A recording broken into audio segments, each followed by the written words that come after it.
আসসালামু আলাইকুম ওরহমতুল্লাহি ওবরাকাতুহু। সম্মানিত দিনী ভাই বোনেরা, আজকে আলোচনা করব বেহেশতের গাছ সম্পর্কে বা বৃক্ষ। রাসূলুল্লাহ সাল্লাল্লাহু আলাইহি সাল্লাম বলিয়াছেন, বেহেশতে একটি বৃক্ষ বা গাছ আছে, যাহার ছায়ায় বেহেশতীগণ শত বছর চলার পরও উহার ছায়া অতিক্রম করতে পারবে না। সুবহানাল্লাহ, সুবহানাল্লাহি ওয়া বিহামদিহি, সুবহানাল্লাহিল আযীম।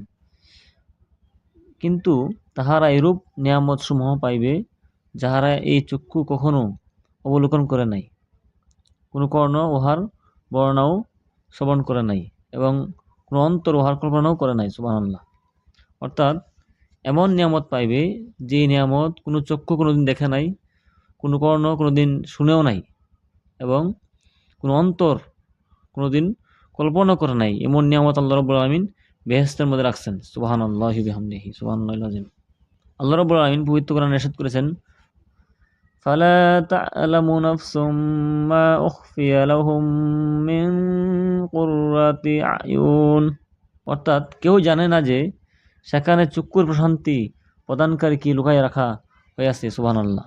বেহেশতের একটা সামান্য বিন্দু পরিমাণ স্থানও দুনিয়া এবং দুনিয়াতে যাহা কিছু আছে তাহা হইতে উত্তম। সুবহানাল্লাহ। প্রিয় দর্শক, এই বেহেশত পাওয়ার জন্য আমরা প্রত্যেকেই আল্লাহ রাব্বুল আলামিনের ইবাদতবন্দি করব, তার গোলামি করব, তার হুকুম মতো চলবো।